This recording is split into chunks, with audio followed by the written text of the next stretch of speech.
All right, welcome to Social Distillation, the submarine still of the internet, where we attempt to drop the bead, pour white lightning straight onto your brain.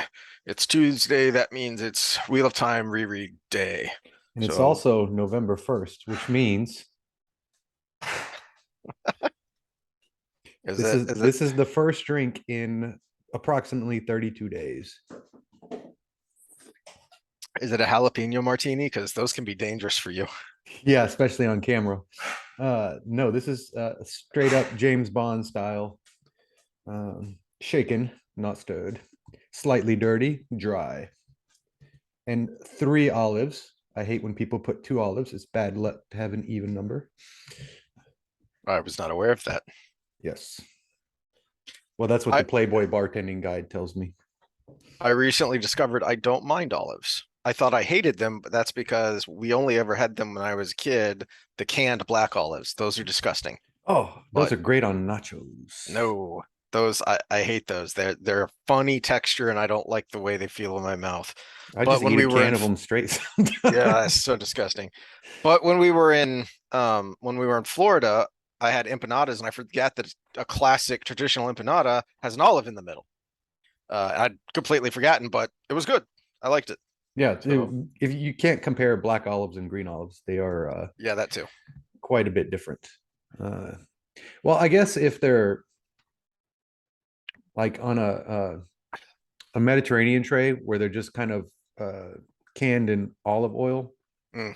and not the traditional way we eat olives, but the Italian way or the Mediterranean way, they kind of taste a little more similar, but just don't bite down too hard because they still have the seed in them. All right. We are on chapter 41. Um, which we're gonna we finish up with the ladies, except for the final climax. um, when the storylines come together. So, uh, we're setting up here the big fight in front of Karheen, and we've kind of teased it a little bit as we've been going because things are about to get really big, which was Mm, that's something that so good. you complained about a little bit. Because the numbers here are kind of ridiculous. Um, Mm-hmm. and kind of ridiculous all of a sudden. Um, Yeah, I mean, it almost makes me wonder if he thought he was closer to the end of the books when he was writing this book, because everything just scales up so fast. And then it's almost like some of the stuff later loses its flavor because we've already seen a scale so big.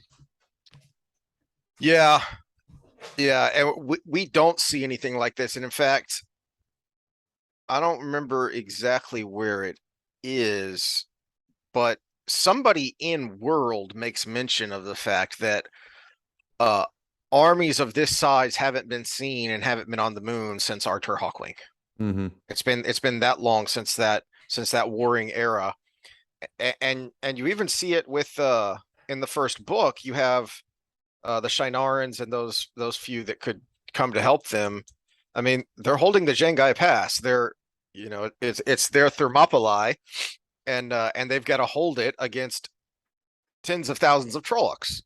You know, but there's only a few thousand of them, is the impression I get. Mm-hmm. Because they don't need that many because they're holding a narrow pass, and because they just don't have that many. And now all of a sudden, the numbers are ridiculous. But I do think he has an interesting. He sets it up in a way that it makes sense that it's going to be a tough fight. It's going to be a fair fight the way he sets it up, and it's oh crap, I just brain farted on the name. One of the final battles of the Japanese War of the uh Tokugawa. It was when Tokugawa finally solidified his power, I believe. The battle in front of Karheen is very similar to that. Is that in this final battle, you had 3 armies, and you had this person who was claiming to be the rightful heir to the previous shogun.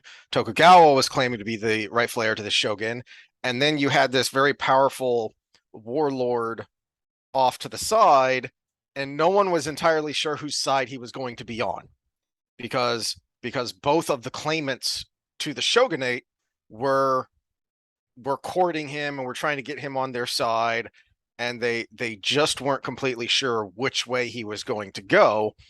There was a similar battle in the English Civil War, I believe, too. Anyway, so Jordan uses those influences to set up here a challenge, so that it's not contrived. He doesn't find some kind of contrived way to have the Shido be a challenge when they're pretty clearly outnumbered and outmatched, except, as we're going to see here in a little bit with Matt and talking to Lan, Rand and his clan chiefs aren't entirely sure which way these other clans are going to go. So they can't just assume that they won't attack us, because the risk reward there is disastrous. So long story short, they could easily win this battle, but they could also leave themselves exposed from the other side. Yup. And as Matt's going to say here in the next chapter, you also have the added wrinkle of the whole point of this is to relieve the city. I mean, if you crush the besieging army against the walls, you can easily push them into the city, and then you're fighting block to block, and we actually see an example of what kind of mess that can be at the end of the series. Oh yeah, big time. But that was actually one of my favorite battles. Yes, yeah. That was one that I went back and I reread just that sequence before I reread the series. In fact, in hindsight, that might be the highlight of the Sanderson campaign, realistically. Yeah, very well done. So he starts though by giving us some world building, kind of letting us know what's been going on here. Of one of the reasons the armies are swelling so much is you have so many refugees, and so some of them are joining, and that's going to happen continually as the world becomes more. Yeah, that's the theme from here on out, realistically. Yeah, is the breaking of the world, the new breaking of the world. It's just breaking in a different way. It's breaking culturally and societally and politically, not quite as much physically and directly. Well, and it makes for easy recruitment too. I mean, not from a skill standpoint, but from the fact that they got nothing to lose. At least as a soldier, they'll get fed. Well, and then you see here the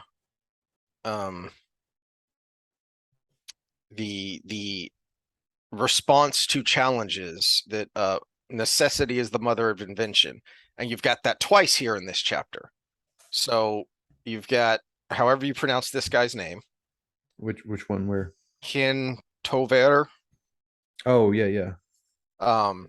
So he's a glassmaker, and he's basically inventing the rudimentary telescopes, which you get the sense had been around before, but he's able to come up with a technique to make them even better and then make them bigger. And then you get the you get basically the ballista launching giant spears off the wall at the Aiel. So you get another instance of it there.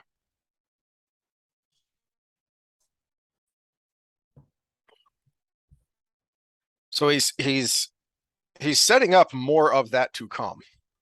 That there's going to be a lot of innovation, and we've kind of seen a little bit of that already in the One Power. That Um, Rand being someone reborn who's the veil between the current life and the past life is very thin, and so he acts on instinct, and he gets ideas that come to him that people of this time hadn't really thought of. The girls aren't as bound by tradition and by the rules of the White Tower, as well as being very talented and powerful. So they innovate with the one power, and now we start to see some innovation uh, with the mundane, if you will, the non-magical. Hmm. And he's going to set that up more and more. And that's one of the running themes that this is an end of the age. The world is breaking, but what does that mean? And is it all bad? So the last breaking, the reason everyone fears the dragon is because the world broke, and it did so in a very literal, physical, and to even to this day noticeable way. Um, and stupid show that's something the show was so stupid about, because they wanted their mystery of, ooh, who's the dragon? Well, you didn't need the mystery and the way Jordan set it up in the book, because he'd already turned the chosen one idea on its head, because no one was looking forward to the dragon coming, because Hmm. he's going to break the world again. Now I'm gonna rewatch it before the second one, but uh, correct me if I'm wrong, but I don't think they even talk about a second breaking in the show. Yeah, I don't even remember if they talked about the original breaking. Yeah, it just doesn't seem like. I mean, it's something none of them wanted to be, but because they're simple farmers. But Hmm. at the same time, it's not something that was so daunting that it was like, oh my God, I'm going to destroy everything, or I could potentially be this way. Yeah, yeah, and it's a major part of. I mean, we've been pointing it out, especially in this book, but even a little bit starting last book, of what this is doing to Rand, to his psyche, to his outlook, to the way he behaves and acts, and it's going to continue to kind of snowball. Um, but kind of one of the themes is that yes, history is cyclical. Time is a circle, but that doesn't mean it's the same. Mhm. Yes, the world is going to break, but it's going to break in a different way. It's I- just going to be similar in that it is the ending of an age. There is, upheaval and disruption to the way things have always been. No, sorry, the dog is trying to eat my foot pad thing that I have for standing at the desk.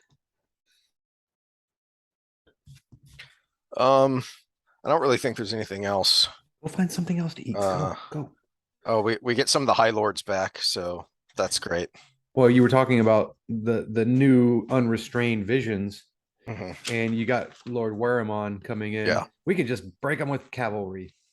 Yep. No, these aren't peasants in the plains that you're used to charging Hmm.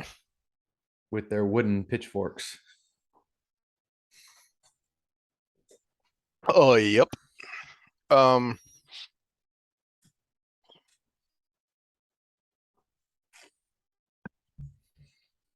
but I think the good stuff is the next chapter. Chapter 42 is when it starts to get more interessante, um, with Matt, and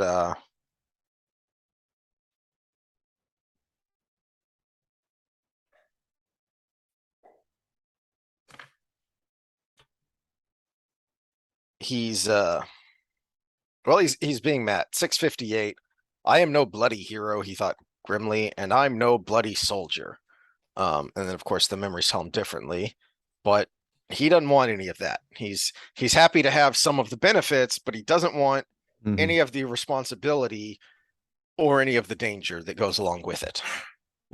He wants to, you know, uh, uh, be free to go wherever he wants and do whatever he wants.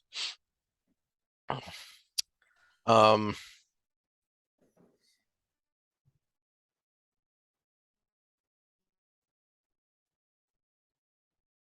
but he does still have that tug on him of Rand, that, and it's more than just the Tavaran threads pulling at each other. I mean, they are basically like brothers, the three of them. And so he does still feel a little bit bad about, so he has to justify and rationalize to himself, not like I'm abandoning him. Mm-hmm. Uh, Yeah, if that's he where can't my blade, eyes yeah, were. if he can't blade to take care of himself by now, he'll never be able to. Uh, so he's got to rationalize and justify, um, because it's more than just, all right, this is his best friend, and he's got this incredible burden on his shoulders, as well as this incredible fate, this really kind of horrible fate that's waiting for him. Um, and he, I think he feels conflicted because he wishes he could help, but really doesn't see how, doesn't think that he could do anything to help him. So why stand around and get caught up in the mess? Mm-hmm. But I also think intellectually he knows, because of everything he's seen, everything Moraine has said, from what he's been told going through the the doorways, he knows he has this destiny that's awaiting him. So intellectually, I think he knows that. That's the other reason he's having to rationalize here, because he doesn't truly believe it or doesn't want to believe it, because he doesn't want to be fated for anything. He wants, Matt really kind of despises the idea of fate. That no, he's going to make his own destiny. Mm-hmm. And of course the irony is he kinds of ends up doing that while trying to escape his destiny. Well, that's the whole point of fate, though. Yeah. No matter what you do, you're doing the right thing to some degree. Well, and when we tie into the wheel, fate, spinning people out, his personality is part of his fate. He does the things he does because of who he is, and the Yeah. things he does because of who he is why he's where he is and doing what he's doing. Just like going and saving the girls. No, he doesn't want to be the hero, but he can't help himself. Yeah. Not because of Tavaren, but because of his own personality. They had nothing to do with Tavaren. He should have been being pulled to Rand at that time. He didn't know he was going to end up with Rand at that Yeah. time, but But what he was intending to do was save the girls. Yeah. Um. All right. So here we are, 662, where he's studying the map, and this is where Jordan gives you some specific numbers, and you see the ludicrous size of things. Um, if the Aiel scouts could count, Couladin had nearly 160,000 spears. Shido and those who had supposedly gone to join their societies among the Shido, a hard nut to crack and prickly. This side of the spine of the world had not seen an army like that since Arthur Hawkwing's time. So to give a context, 160,000 warriors would be, about half of the U.S. Army, I think. well, I was going to say, for historical context, I think that's about what Napoleon invaded Russia with, counting French and Allied armies with him. I think it was like 150 to 200,000, something like that. And that was a huge ballooning of numbers, the Napoleonic era, when armies became more nationalistic and thus were drawing on a much larger degree of the populace. Um, there uh, there are historical references to armies of this size, but it's highly doubtful they were actually that big. So I'm looking it up right now. the the arm Chandragupta Maurya, which I'm assuming is Indian, His army reached something around 600,000 soldiers at the peak of his dynasty, but that's his whole army. That's not a single Yeah. battle. Um, the The Battle the of Stalingrad. yeah, it's a big one. The ancient histories put Xerxes' army when he invaded Greece in the hundreds of thousands. It also says that Alexander the Great, when he faced off against the Persians, that the Persians had hundreds of thousands. It's thought that that is like doubling of what they probably actually had. So So this is going by casualties in order. The Battle of Gettysburg, in order from least to best, least to most. Number 5 is Gettysburg at 46,000 casualties. So I don't know the total number, but I mean it's got to be it, probably it it 5 times that. it For was about 120,000 at yeah, Gettysburg. It was about 60 something thousand on the Union to 50 something thousand on the Confederacy. Carthage versus Rome, 60,000 casualties. The first day of what is it? SOMME, Somme, Yeah, that was a massive battle 60, in World War One. yeah, 68,000 casualties. The Battle of Leipzig, That was one of France considered versus Napoleon's Austria. greatest. Yeah, Yeah, considered Napoleon's greatest victory. 84,000 casualties. And then the Battle of Stalingrad. Oh, almost 2 million casualties. Mhm. So, I mean, again, we can estimate probably about 5 times that in actual numbers. So it does get bigger. But But one of the reasons it takes until the more modern era for armies to get that big is, yes, someone like a Xerxes could have fielded 100 to 200,000 troops, but most of those would have been ill-trained militia peasant types, mm-hmm. for the simple fact that you needed huge advancements in agriculture in order for fewer people to support that many people who weren't working, because a soldier is not producing anything. He's Mm-hmm. simply fighting, protecting, raiding, whatever. So one of the problems that this ballooning of the numbers has, especially uh Well, except he has a built-in workaround where all Aiel are basically yes. warriors, except for a small class of blacksmiths and wise ones and things like that. Hmm, hmm. Even the farmers are warriors. Yes. It's Starship Troopers where you have to serve to be a citizen, you know? But even then, it makes sense to me that there are going to be those who focus more on it, because Mm-hmm. farming, I mean, heck, we just have raised beds in our backyard for little gardens, and that takes a lot of time and effort. Actual large scale surplus farming takes a tremendous amount of effort. That's what And child labor is for. That's what my grandparents thought.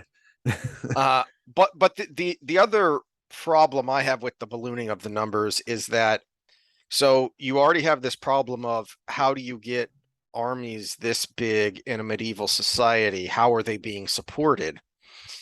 And then you add to that the environmental catastrophe that's looming. Because, I mean, the title of the book, and we haven't talked about it that much, but the fires of heaven, the world is starting to cook.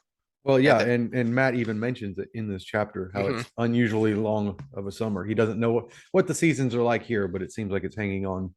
Yep. We started the series with winter hanging on too long. And then Rand defeats the Dark One, but Rand defeats Balsamon at the Eye of the World, and it breaks his influence, his hold, and spring finally comes. Well, now he's obviously, there's something else going on here, but not that many people comment on it yet. They start to comment on it in the next couple of books. But there was a scene earlier.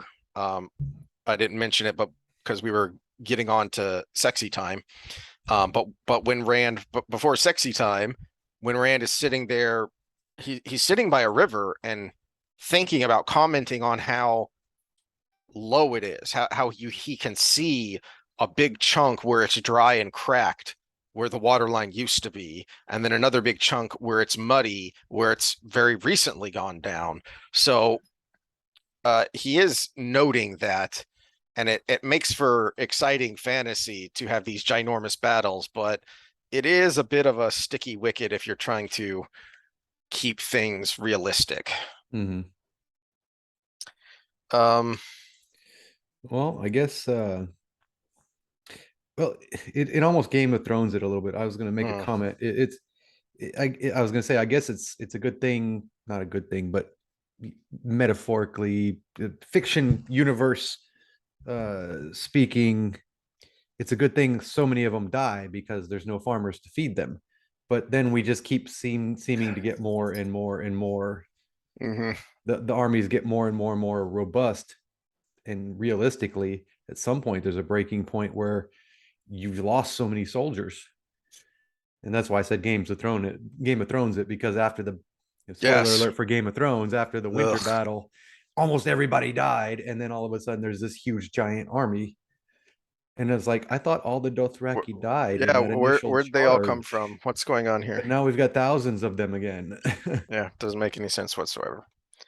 Um, Again, they especially, could have fixed all of that by bringing back the Thousand Sons, but yep. Um, especially when he goes out of his way to point out, especially in the Great Hunt, how much wide open empty space there is in this world. That that man is on the decline.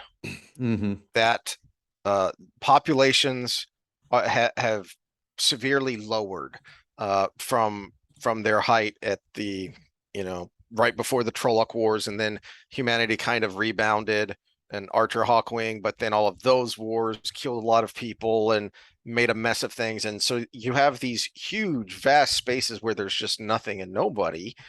So again, to your point, where the heck are all these replacement soldiers coming from? Mm-hmm. Because Well, it's especially nonstop, large scale warfare from here on out. especially from the Aiel, because the waste is massive. All right. Yeah, And it's about half the size of the Western lands. I got the big map that remember the interactive map yeah, that we had. Let me just bring it up on the screen. It's about half the size that's a of cool map. Kudos to whoever did that. the Western half, but it's so sparse. We're talking resources here. So when, Hmm. again, speaking from both of us having a farming background, uh, it takes a lot of land to feed people agriculturally, and then you would think from a game hunter gatherer type society. Well, we know from these books that they're kind of a mixture, Hmm. and it's just there's just not enough resource there to support the kind of numbers we're talking about, especially since they're not all going to be soldiers. Hmm. And that's where it kind of goes off the rail a little bit. But But enough picking of nits. yeah, Um, yeah, we spent more time nitpicking the vastness than.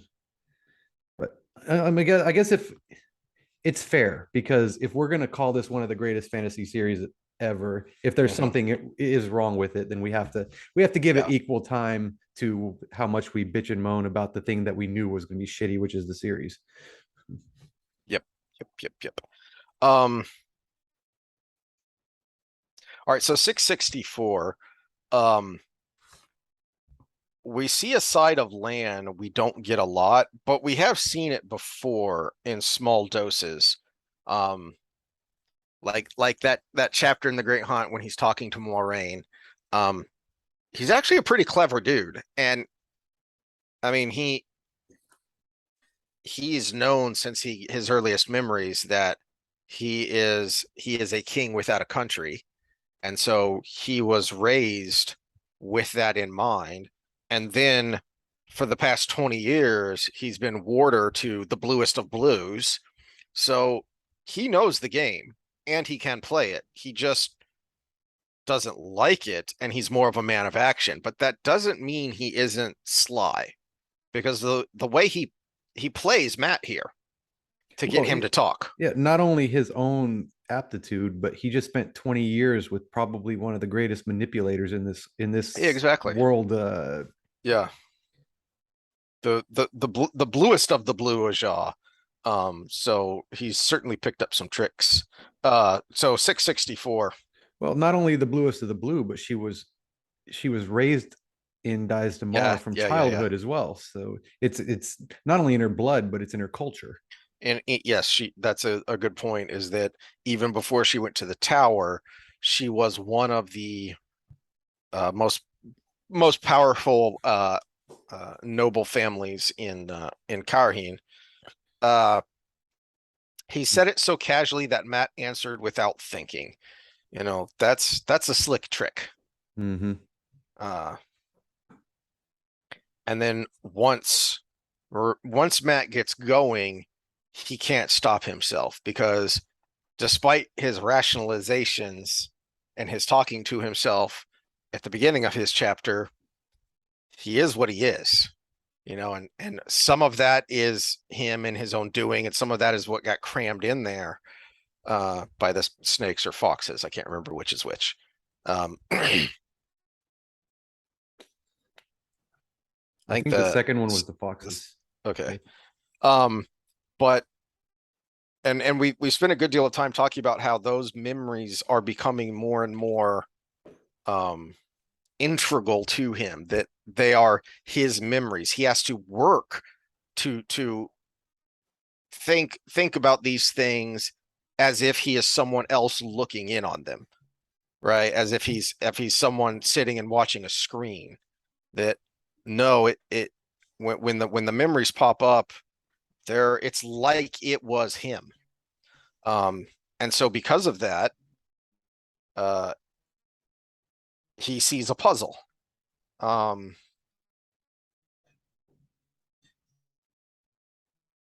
so those slips laid out on the maps themselves made it all clear. Um,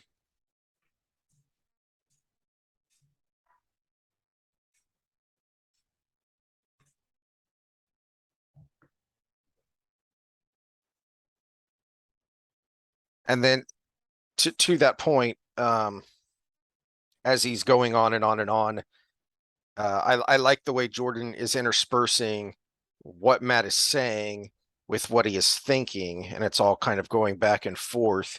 So you see at the bottom of the page, he's thinking of past battles, and he's in the moment. It's it's part of him Mm-hmm. that gets him going. So he mentions Genje and the Kuandog Fords too, late in the Trolloc Wars, and on much the same scale. Uh, so it goes on and on a number of things. Um, And the other reason, Lancet asked quietly, Matt was caught up in it now. He more than merely liked gambling, and battle was a gamble to make dicing in taverns a thing for children and toothless invalids. Lives were at stake here, your own and the other men's, men who were not even there. Make the wrong wager a foolish bet, and cities died or whole nation. Natail's somber music was fit accompaniment. At the same time, this was a game that set the blood racing. Um, and then he goes on to talk about the four clans that haven't made up their mind. And this is where he's fighting against his destiny, because he just reflexively doesn't like being told what to do. Mm-hmm. Um, when Lanfear was trying to manipulate him, if she went too far, he immediately flinched back and was, I don't want any part of this. But all that the snakes and the foxes did was level him up. This was already who Mm-hmm. he was. It's just he's just jumped, 20 levels, rather than working at it gradually. Well, it's kind of like any one of the greats. We say the greatest in physics or the greatest in anything. All the physics students read the same textbooks. It's just some had that extra something to go out and be innovative or put themselves out there about it. So all they gave them was the textbook knowledge.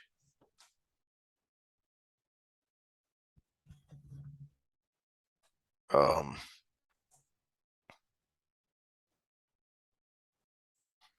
I like when he gets to the when he finally winds down and he realizes what he's just done and that Natale has stopped playing and is just staring at him, and Matt is thinking, "Oh crap, I didn't do that in the old tongue, did I?"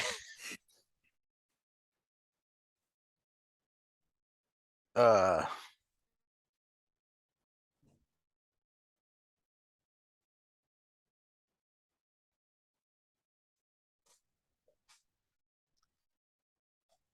um,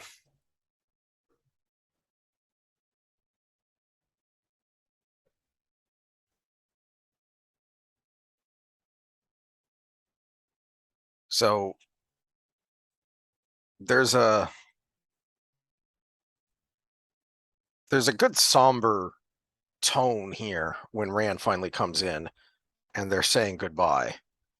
Um, that neither one of them really want this, but it is what it is. Mm-hmm. And kind of really driving the point home is the bottom of 667 here. Rand's nod could have been understanding. Maybe it was. I'd forget saying goodbye to Egwene were I you. I am no longer certain how much of what I tell her I might as well be telling Moiraine or the Wise Ones or both. I reached that conclusion a long time ago. She's left Emmons Field further behind than either of us and regrets it less. Uh,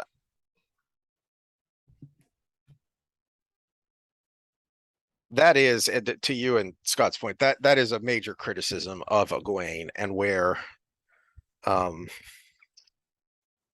I feel there is a bit of lacking in her arc because unlike so many others, she it's hard to say she got her comeuppance, Mm-hmm. that Oh, I almost blurted yeah. out a spoiler. Never mind. uh, But even the thing that happens that you could say what that wasn't really comeuppance because it was something heroic. yes, this is true. Yeah. It was something remarkable. So and she never really seems to recognize herself that how far she's left Emmons Field. Um, the one time there's a few times where you kind of see it, but she has no problems justifying it and rationalizing it. Mm-hmm. And Well, and we talk about the women and how they justify and rationalize a lot of things. She's the worst offender in that category. Every single one of the other ones almost comes around to, or they do come around to it eventually. She just keeps going.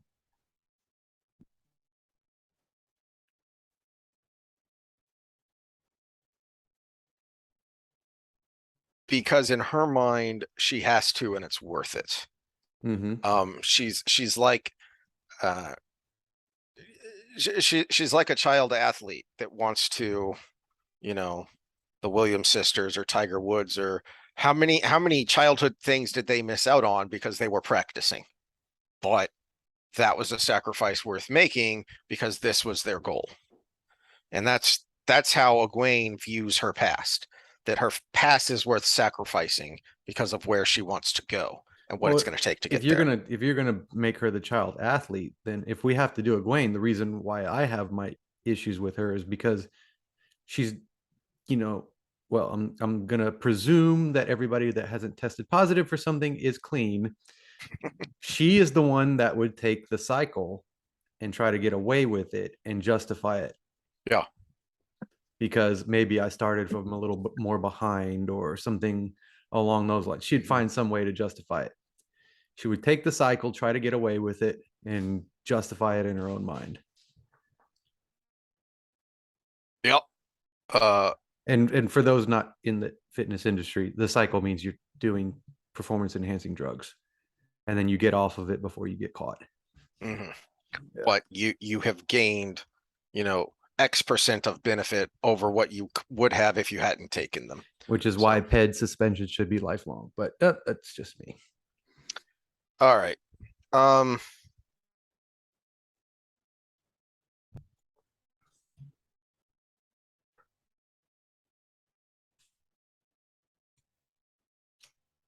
so then when Matt leaves,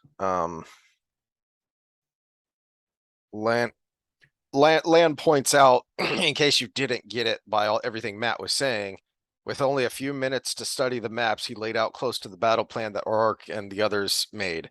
He saw the difficulties and dangers and how to meet them. He knows about miners and siege engineers and using light cavalry to harry a defeated foe. Rand looked at him. The warder showed no surprise, not the twitch of an eyelash. Of course, he was the one who had said Matt seemed surprisingly knowledgeable about military matters. And Land was not going to ask the obvious question either, which was good. Rand had no right to give the little answer he had. I found him hanging from a tree, and he had all this in his head. He was hanged for knowledge. Uh, it's a reference to Odin. There's a lot of them In Matt's timeline, in Matt's storyline. Yeah. like just ravens in general. Yep. You got ravens, other stuff. Well, the Ashindara is very similar to Odin's spear. Mhm. We'll see stuff later.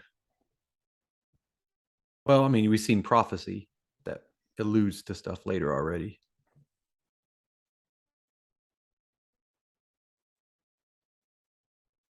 Um,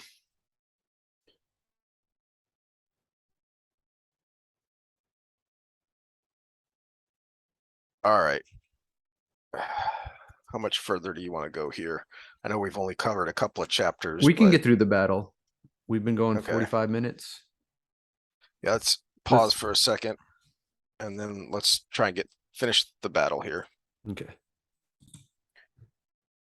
All right, I got an ice pack and I've switched my laundry to the dryer so I don't have to walk around naked when I'm down there this week. So, what do you want to touch on with the battle? Because the battle itself,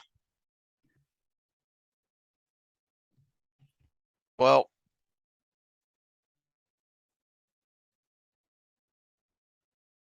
let's talk about Rand. That Well, his little verbal scuffle with Lan about being in the battle yep, is yep. pretty big. I mean, And and Lan rightfully kind of just puts him in his place here. yeah, sure. If I could, I would be where the fighting is hottest, but that's not my role. That's not my duty. My duty is to be beside Moraine and make sure she is safe.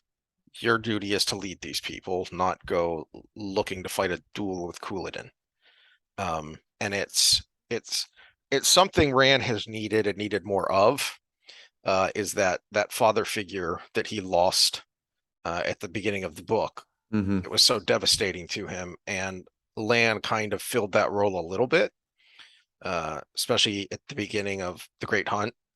So we know he was training him in between the books. Well, and we kind of glossed over it, but we get snippets of it even in this book and in book 4 because he Lan's training with him the whole time. Yeah, You know, and anybody who's done any martial arts training, you do develop a bond with your sensei or your sifu or whoever that a figure is. That is a very fatherly bond because even if it's not age, it's experience. yeah. And you, from Rand's demeanor, he knows he's being a dingleberry. But Egwene's way of doing things by chastising him and saying, "Are you going to put a chip on your shoulder and tell Couladin to knock it off?" versus Lan's way of telling him. They're basically telling him the same thing, but Egwene's way is incredibly confrontational and abrasive, and the male way it's direct, but it's not abrasive because we more instinctively know where the other one is coming from. And then you add on top of that this, you know, mentor mentee relationship. So he already has a tremendous amount of respect for him.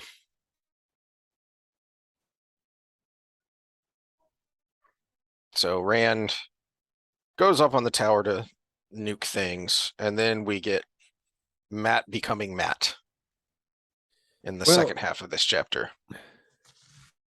before that, remember Rand is nuking things, and then they get nuked, and all the girls die. That's a little bit later. Oh, that was When after. I thought that was while he was up there nuking. Yeah, that comes later when he's already tired. Oh, okay.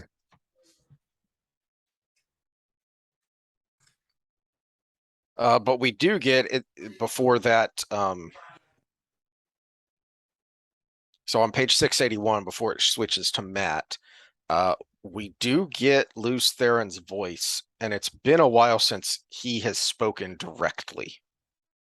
He has had these memories, and he has said things without thinking that weren't really his thoughts and his memories. But here we get Ilyena, my love, forgive me. The void trembled for an instant, Rand teetered on the brink of destruction. Waves of the one power crashed through him in a froth of fear. The taint seemed to solidify around his heart, a reeking stone. So here's the at a point where he is stressed, tired, vulnerable, and is draining himself mentally and physically with how much he's using the power. And Lews Theron's voice comes back into his head again. Just something to keep note of when that voice pops up. Mm-hmm. And then it switches to Matt trying to get away from a fight as best he can, and then ending up right in the middle of the fight.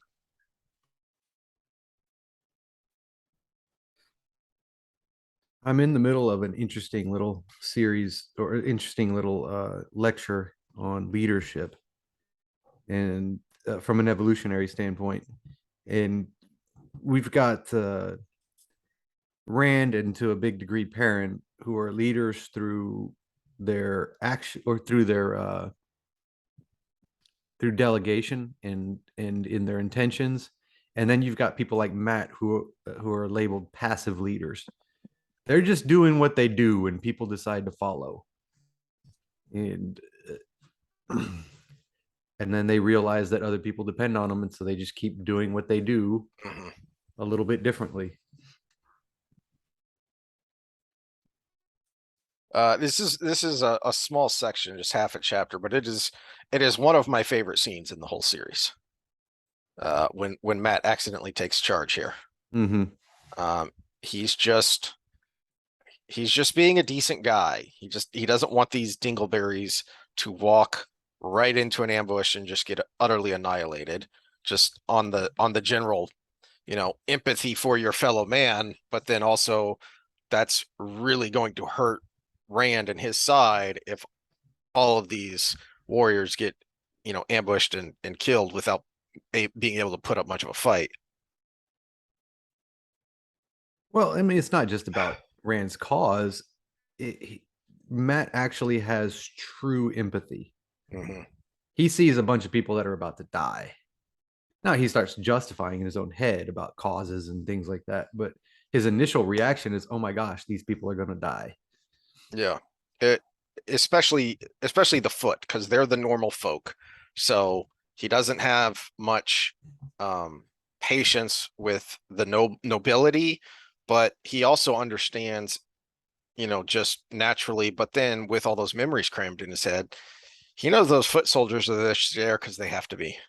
Mm-hmm. They're conscripts, or they desperate for a paycheck or whatever, and they're being led by haughty nobles who don't necessarily know what the heck they're doing, and are about to get everyone in big trouble. Well, and ever think of that situation where you walked in and everything's going wrong and you're just like, oh God, I got to do it myself. And you just start fixing it. It's kind of a reactionary thing. Now put other people's lives on the line at the same time. And it becomes, it's what we have here with Matt. Mhm. Um,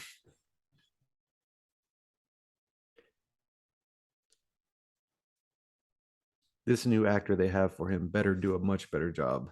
yeah. Oh, it was funny. I was reading a review not that long ago, and they were raving about how they can't believe they changed the actor for Matt because the other one was the best actor in the series. And I'm like, well, he might have been the best actor in the series, but that's not saying anything. Yeah. Didn't have a lot to work with. Well, the best actor in the Um, series is probably Tam, but he hasn't got much screen time yet. uh, so I thought we had pretty well settled on Leandrin being the best. Oh yeah, It- yeah, she's the Also, best one. also because she was Yeah, the best written. yeah. Yeah, I like the way this chapter ends. Um,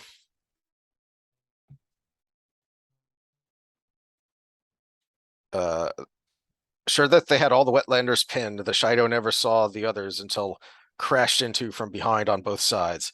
It was then that the lightning began to fall, and after that, things got really hairy. So, uh, this was something I wanted to point out. So the start of this next chapter, where is it? Um, So down on the bottom of 693, wherever he looked, there was fighting. Aiel against Aiel, 1,000 here, 5,000 there, swarming over the treeless hills, and too closely meshed for him to do anything. Um, he could not find the column of horse and pike, and so he's seeing Matt, even though he doesn't know that's who it is. But What page are we on again? so the start of chapter 44, so 693. Um, this is something that Jordan does very well when writing action. Is he does a good job with the personal action, like you see um with Matt right in the thick of it there. But then he's also giving you a good view of the kind of the overall picture. And I think when people think of ancient battles, they think of Braveheart, two big armies smashing into each other. Mm-hmm. That is how it might work on the small scale. Or Vikings, the beginning of season 2, where you have the two shield walls going up against each other, and Mm-hmm. it's, you know, 50, 60 people on each side, smashing into each other, trying to find a way around the shield wall. Okay, yeah. When you start to have numbers like this, they did organize. A good view of it would be the opening of Gladiator, where you have the different centuries grouped up, and then within them they have their own squad units, and uh, they're moving separately but together.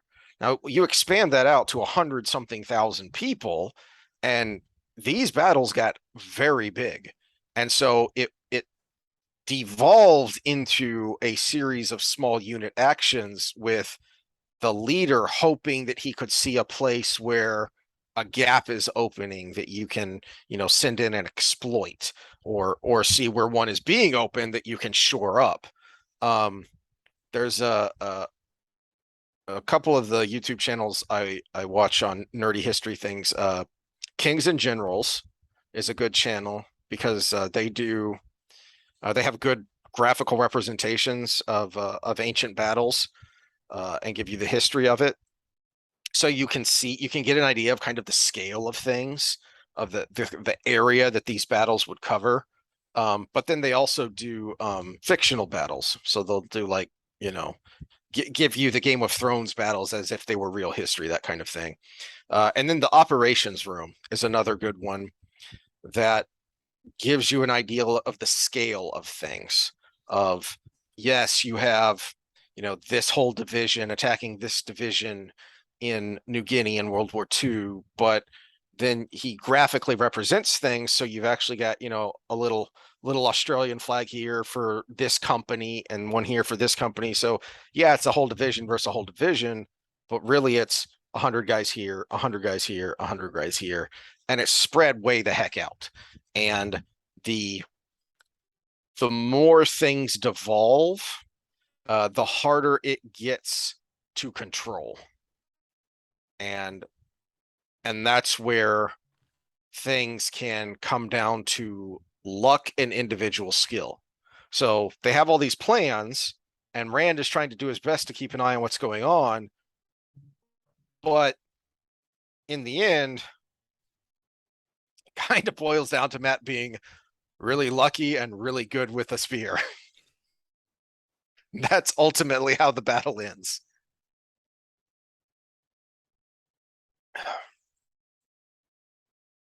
Because Rand can't see everything. He doesn't know what all is going on here. And then on top of that, this is where uh uh this is where the lightning comes and whacks him. Okay, yeah.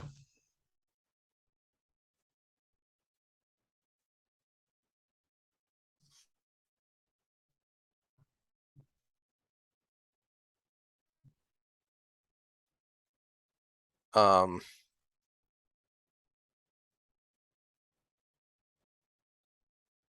you do get a nice scene here at the bottom of 695 where Avienda is talking, and since she doesn't feel the need to put on any kind of veneer, so you do get some raw emotion from her, which is nice.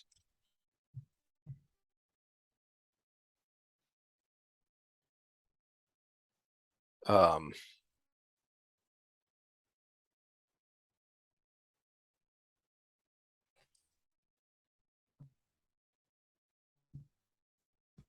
and then we get on 697, we get what it was.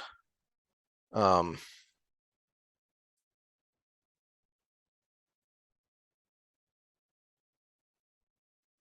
that Samael, he was sure of it. Samael had sent that attack in the Zhengai. Samael was behind the pirates and the raids in Tyr, and Samael had done this. His lips peeled back in a snarl, and his voice was a harsh whisper. Samael, he did not realize he had taken a step until Avienda seized his arm.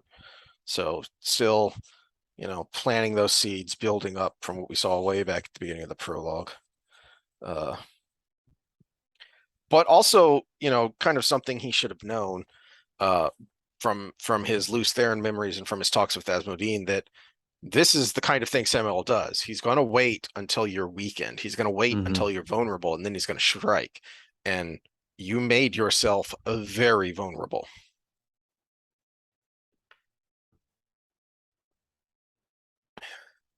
Uh,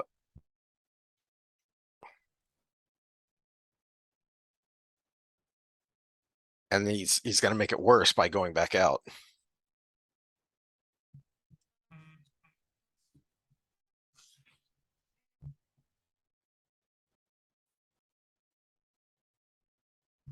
Um,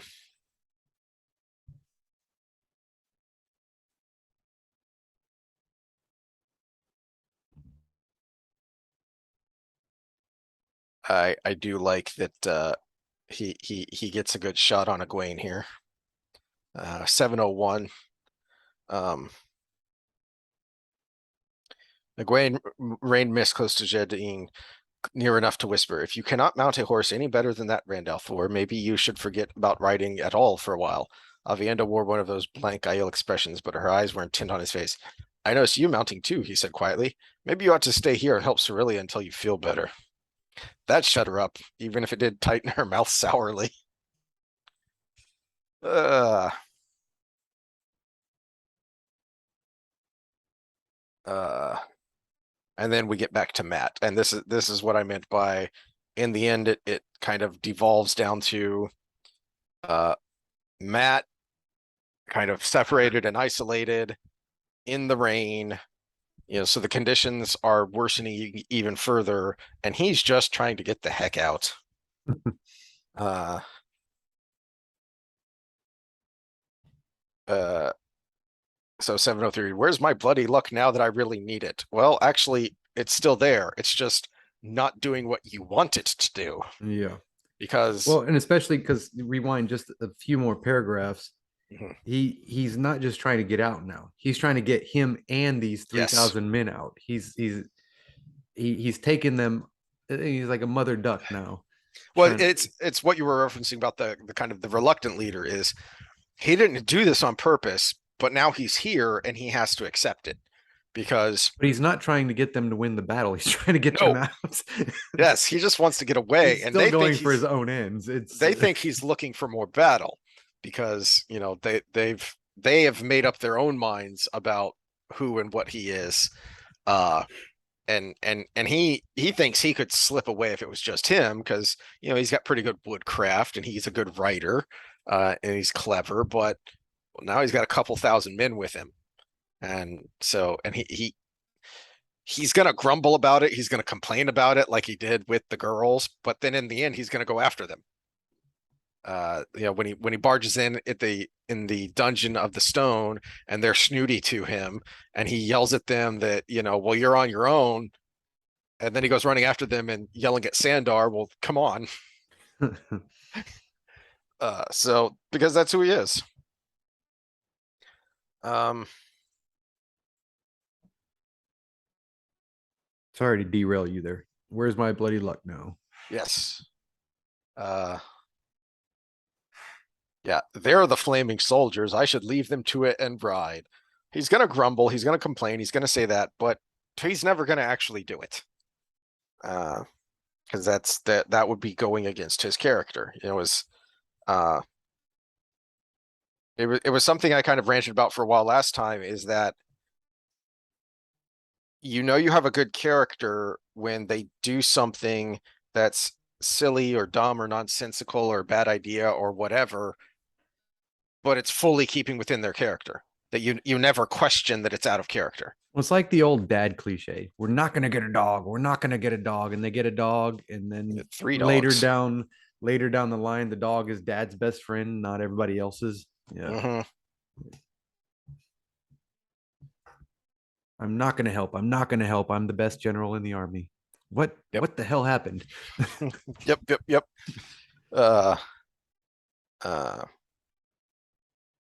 so 705, is Steen and Nielsen come and tell them that there's ale coming. They're going to be right on top of them. Wonderful, Matt Breathe. That is just bloody wonderful. He meant it for sarcasm. Yet Nielsen and Steen missed the flavor. Of course, they looked eager. Uh,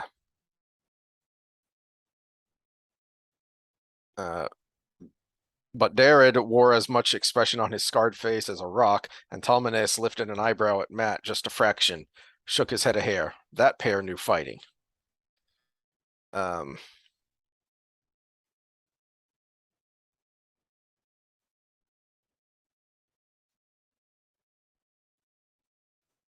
so the lightning is what turned it into a rout, but it probably didn't help him that much either. And twice more today they had seen action when Matt discovered himself in a choice of whether to catch or be caught, and neither had come out nearly as well as the tyrants believed. One had been a draw, but only because he had been able to lose the Shido after they pulled back to regroup.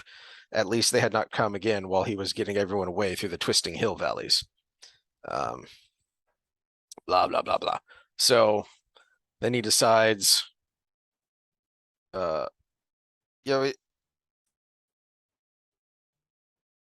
there's two things going on there with that catch or be caught idea. Is one, that's what we were already talking about with Matt, is that's just his character. Mm-hmm. He doesn't want to be caught. He doesn't want to be tied down. As we see later, literally. Yep. He's not going to let someone play a practical joke on him. He's going to play the practical joke on them. And then you add on top of that, all of this knowledge that has been crammed into his head, and he knows you would much rather catch than be caught. You want to choose the battlefield. You want to dictate the terms of the engagement. And that's what he's doing here is, all right, well, this sucks. So let me figure out the best way to deal with this crappy situation. Well, let me be the one that keeps everything tied in with our podcast. We did the CTE episode. And who never has concussions almost? Running backs. Because they create the contact. That's why, everybody's like, oh, the quarterback put his head down. He's putting himself in danger. I'm like, no, he's creating the contact. You rarely get hurt when you create the contact Yeah. because you're Yeah. doing it on your terms. You learn that very quickly when you first start playing football, or you stop playing football pretty quickly. Is that if you are timid, if that's why you have contact drills. That's why you have one-on-one contact drills, because you have got to learn that if you just stand there and take it, you're going to get hurt. Or if you go in timidly, you're going to get yourself hurt. You have to know that you need to initiate the contact. You need to strike the blow, or you're going to get yourself hurt. Um, and that's basically what Matt's doing here is, all right, I need to dictate the rules of engagement. I need to initiate the contact, or we're going to get punched hard in the face here. Um,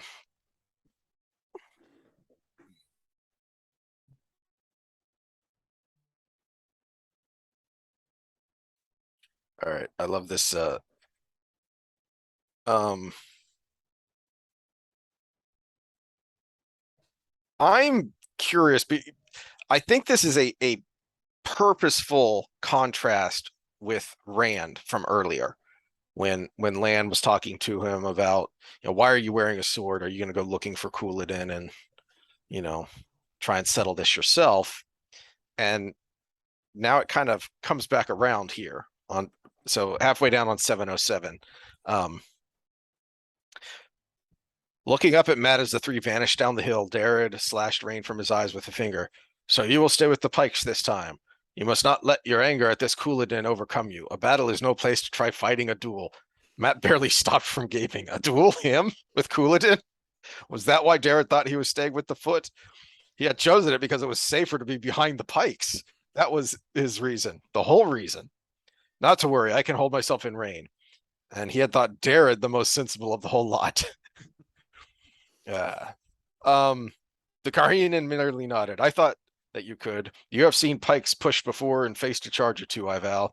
Talmanes gives praise when there are two moons, yet I heard him say aloud that he would follow wherever you led. Some day I would like to hear your story, Andor man. But you are young under the light, I mean no disrespect, and young men have hot blood. Um, the rain will keep it cool if nothing else does. Blood and ashes, were they all mad? Yes, to an extent. There is uh this is one of those kinds of things that, yeah, from the outside looking in, it does seem mad because you are engaged in something kind of irrational at its heart. So you're going to do things that are kind of silly, that don't make a lot of sense looking in. I mean, kind of the example of yours of why would you initiate contact? That doesn't make any sense.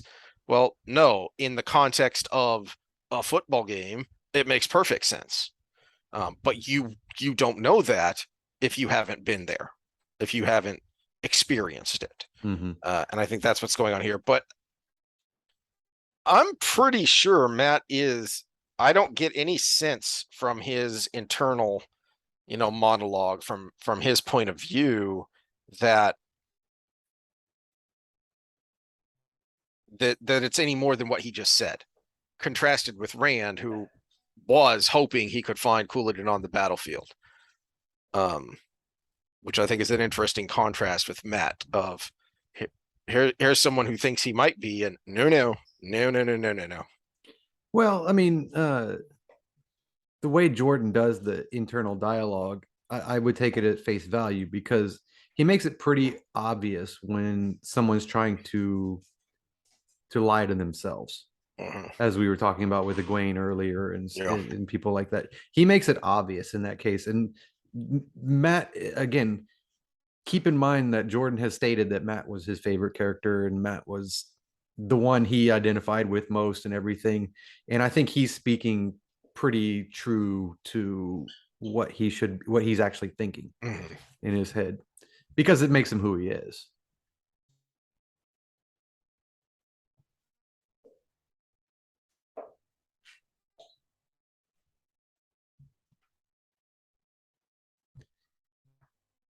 And then as we end his section here, The Protect the dice are Lord back. Dragon. Yeah. The dice are back. He can hear the dice tumbling in his head again.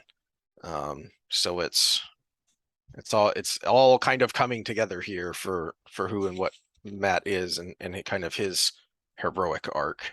Uh, and then we end with Rand darn near killing himself again. He does that a lot Um, going forward. but it, much like Matt here, when he's at this point of stress, you really see who he is. So 7-11, where he's not them. He muttered, "I have to find my people. They're still out there, Sulin. Um, uh, can't it wait?" He must have missed the runner with the message. "I must find them, Sulin." Annihilus seemed to spring out the other side of the stallion and said, "You have found your people, Randall Thor." So there is, you know,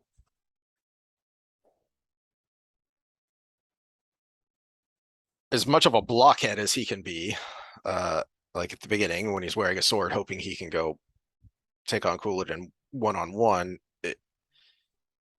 He still has a good heart, and he still is doing things for the right reasons, basically. That uh, he does care about these people. To the extent that he darn near kills himself again.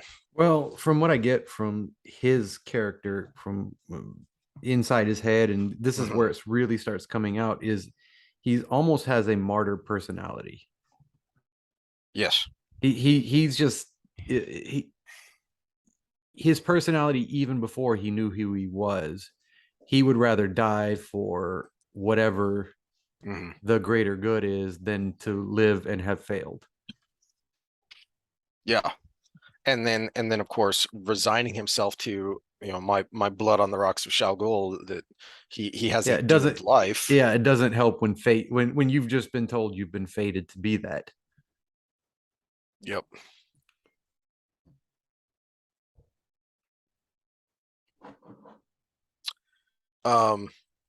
So 7-13, Rand is he was just speaking the thoughts that drifted through the void. I think that's a very purposeful sentence construction by Jordan, that something about the void, something about that uh attaining that emptiness within, is allowing Rand to channel, so to speak, Lews Therin without it being uh an alien force, which is how he usually views Lews Therin. Mm-hmm. But wrapped up in the void, as weary as he is, not being able to think consciously as much, this all just kind of bubbles up, and is perfectly natural to him. I remember when he was first named Destroyer of Hope after he betrayed the gates of heaven and carried the shadow down into the Rorn Madoy and the heart of Satel. Hope did seem to die that day. Kulan Kuhan wept. What is wrong? Asmodean's face had gone as white as Sulin's hair. Uh, and then he collapses because he did too much. Mm-hmm. And he broke that wound open again. Do you want to end it there? Or do you want to talk about Matt? Well, let's go ahead and talk about Matt, and then we can finish off with the conclusion of the book next time. Okay. So, I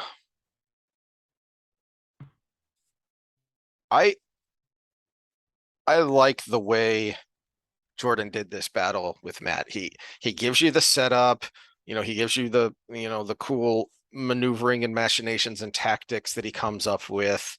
And then he just kind of gives you the very beginning, and then he cuts away, so that we only actually get the details in flashback after it's already happened, and And from Matt's point of view, thinking about it after the fact, grumbling about it after the fact, of a fine bloody to do, nearly killed. I'm sweating like a pig. I can't find a comfortable place to stretch out, and I don't dare get drunk. Blood and bloody ashes.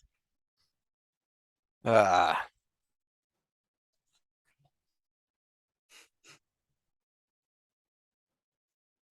Um,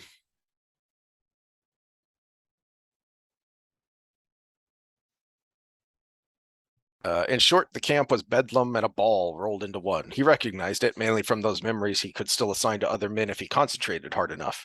A celebration of still being alive. One more time they had walked under the Dark One's nose and survived to tell the tale. One more dance along the razor's edge finished. Almost dead yesterday, maybe dead tomorrow, but alive, gloriously alive today. He did not feel like celebrating. What good was being alive if it meant living in a cage? Because now that he's the killer of Couladin, he's the hero of the battle, he's definitely not getting away. Yeah. I like his little interchange with Melindra. He's like, I can Yep. explain everything. No, kind of like that about you.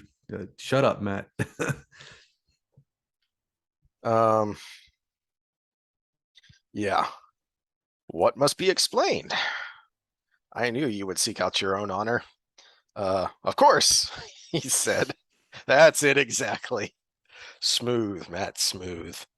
Um, But Perrin or Rand would know how to handle that situation. clearly. Yeah.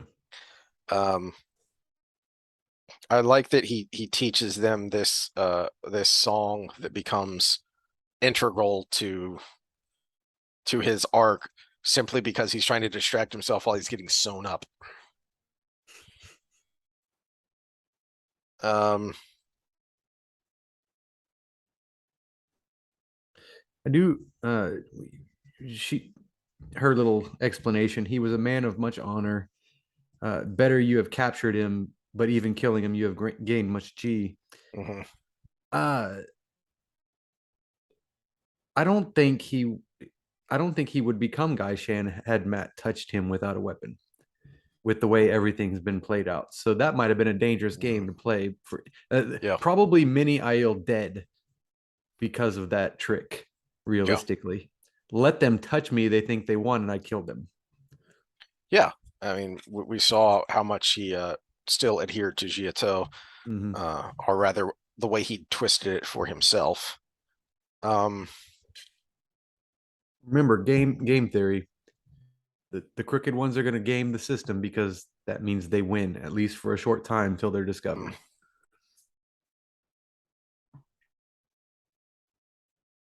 uh, and then Well, so here's support for our thought earlier. Sought Cooling out. He had done his best to keep their pikes between him and any other Shido. yeah, that's right. And then he comes charging in like a crazed lunatic because he Mm-hmm. basically was. Um, yeah, that's the point where he's thinking because he's shouting about being the real Kara Karn, and Matt's thinking he might have believed it himself by that point. Mm-hmm. So yeah, Well, and no telling what Asmodean did to him. He might yeah, have made him believe it too. He might have given him visions as well mm, as the markings.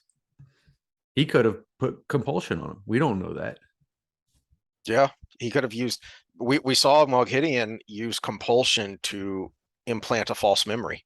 Mm-hmm. So that's actually something I had not considered before. But that could have been where he got his conviction of what he was saying at the Golden Bowl. Remember, the great thing about all these books is there's the dark, there's the light, and there's all the useful idiots. Mhm. And 9 times out of 10, the person on the bad side of the aisle is the useful idiot. So 721, when the scene ends with Matt, is um just reinforcing what you were saying. General Matt exclaimed, holding himself up with the spear haft. I'm no flaming. I mean, I wouldn't want to usurp your place. And they fall over each other saying, no, you led us. It was because of you we, one, came out alive, and two, got this victory that achieved great, glory and honor for us. So no, whatever you say, you're our leader. So he's proven it to them, so they're going to follow him, no matter what his background may or may not be. I think we should stop it there. The last half of the chapter is back to Rand. I think we'll pick it up there with Rand going into the city and kind of wrapping things up, and what leads to the final climax of the book. Did we have comments we wanted to comment on?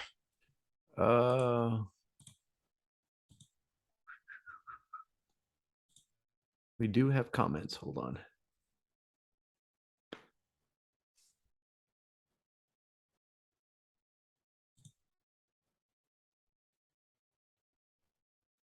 We have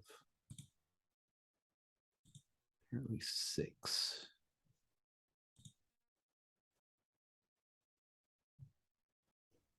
Fill in the silence for a second. All right. Well, I was getting there myself too. Okay. Giggity. I like the I like your thumbnail that you had for our last episode. Oh, yeah. The I told you I was gonna make a meme. Yeah. I doubt it was for you to take passage down the river. Let's see. You could write the books in books about things the city don't know. Oh wait, somebody already did that. Okay. Good one, Scott. The abduction.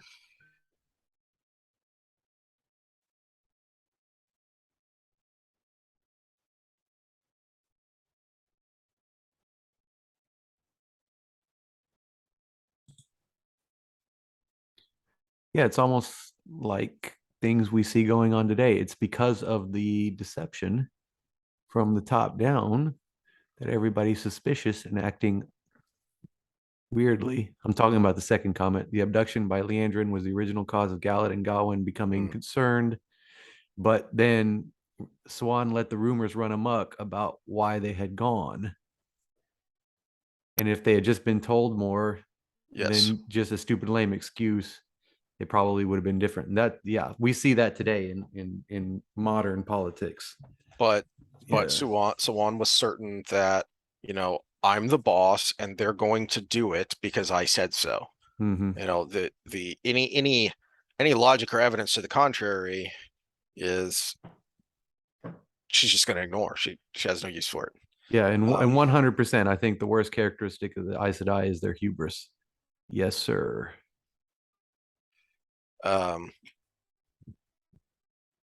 I do his first comment, I don't think we actually pointed that out when we got to it, and it actually is, a very integral part of her character in her description, that you're not, it's not a soft flower blossoming and opening that you surrender to the source. Is that she's picturing a blackthorn flower. Okay, Very so true. are you reading them from the actual video? I'm going to where the when you go to your studio and you click on comments. No, So I just went to the video. okay, so mine is in reverse order. So now we know. So I'll flip down to the bottom. Okay. Yeah, she does have a blackthorn flower. But even still, you don't want to reach and grab a blackthorn flower. That would hurt. But she does in her test. That's how she, basically wakes herself up from the dream. Yeah. She jams a thorn into her palm to, get herself the anger to get out of there. Well, then he completes our commercial with "Let's run to the cemetery. Let's hide behind the chainsaws." That commercial. All right. I Think, got nothing else. wait, You got anything else? I'm reading the rest of the comments. Hold on, I read Oh. slower. Okay, yeah. Daddy issues with Elaine. Yeah, we'll probably get to a lot of that going forward, especially when she starts doing her queenly things.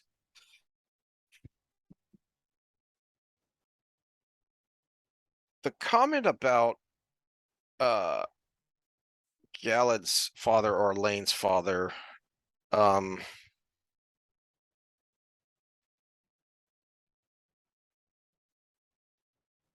that is an interesting one, especially uh considering something Tom thought, and I don't remember which book this was, that there's an insinuation that Tom helped get rid of Elaine's father because he was plotting to overthrow Morgase, and Morgase didn't know it. Hmm. And I don't remember which book that was in, but I may have to go dig around and try and find that, because if Elaine had even the slightest hints about that, then that would certainly color her impression of Galad. Yeah, but to color your impression of someone who was not raised by someone, that Mhm. that that kind of, that would be very unfair. That would be not a very queenly Yeah. sense of justice. Not that she ever is with Galad, anyways, but it's Well, it's one of the interesting and annoying parts about her character is that she will go from, wise beyond her years, and you can see how she is suited for the throne, to being a bratty child. so I'm trying to get everything straight. So Galad is Morgase and uh Damodred, right? No, Damodred was the husband of the former queen, the one that disappeared. Uh, Tigraine. mhm. uh, and when Morgase secured the throne, she married him in order to create a link between her rule and the previous rule to help solidify her power. And they had Galad. Galad had already been born. Galad was the son of Terengale. Uh, what's her face? Tigraine. Tigraine. Okay, so Galad and Rand are half brothers through Tigraine. Hmm. Okay, not through the father. That's right, because his father was the Aiel. Aiel. Yeah, he was Yeah. the Okay. chief. Now we're getting to the complicated bits. This is why I don't like medieval European history, because it gets But convoluted and messy because of the family trees. Yeah, yeah. All right. Well, I got nothing but else. but then who? Okay, so then Elaine is Damodred and Morgase's kid Yes. and Gawain. Okay, Yes. Gawain and Elaine then were had by Morgase after she had taken the throne. so Elaine's related to Moraine. Distantly. Yeah. All right. Well, that's all the Wheel of Time I got. You got anything else? Yep. All right. Well, this one will be on schedule. We missed Saturday, but we'll be on schedule with this one, and we'll probably finish the book in the next. I would have to say, right? I think so. Yeah, because like all of his finales, there's going to be a lot of action. So there will be particular things we'll want to point out, but we don't need to cover big chunks of it because it's just fighting. Yeah, we'll probably spend a little time on the fact that they're kind of careening through the world of dreams, but yeah, Scott's right that the chapters are there for a reason in this particular order. So trying to Mhm. go out of order, but it was just that one little blip with the girls Yeah. that it kind of set it up for that last little bit. So uh, I think we'll cover. I think we'll be able to finish it. And then how long until the next season for the? I don't know.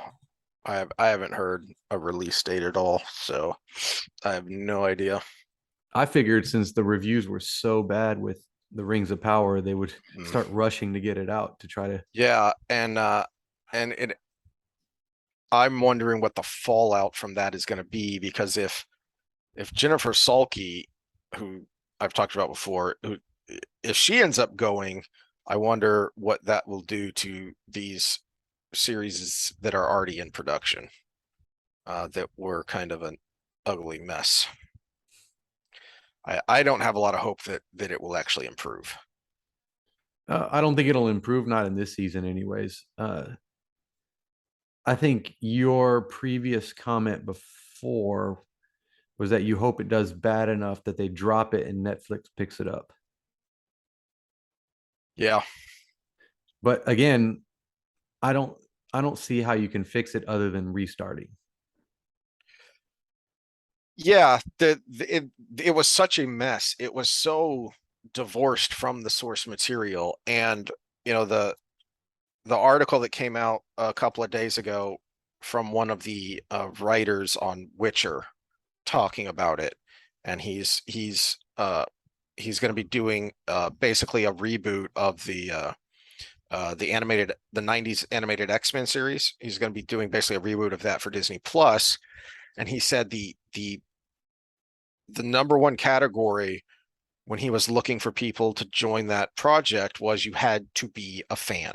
You had to be a fan of X-Men, because I don't know if you'd seen this or not, but he was saying that many, if not most of the people who were working on The Witcher, the writers and the showrunners, not only didn't know the source material, they openly mocked it and didn't like it.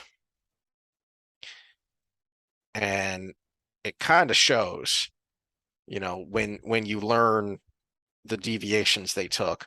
And it really means that I have absolutely no hope for it going forward if Cavill was the driving force to insert the source material. And if he's going to be gone, well then what's what Why would what's it going to Cavill be be? gone? You hadn't heard that? He's No, done. you're giving me this is fresh. This is off the presses right here. What it Cavill is going back to DC. He's back as Superman.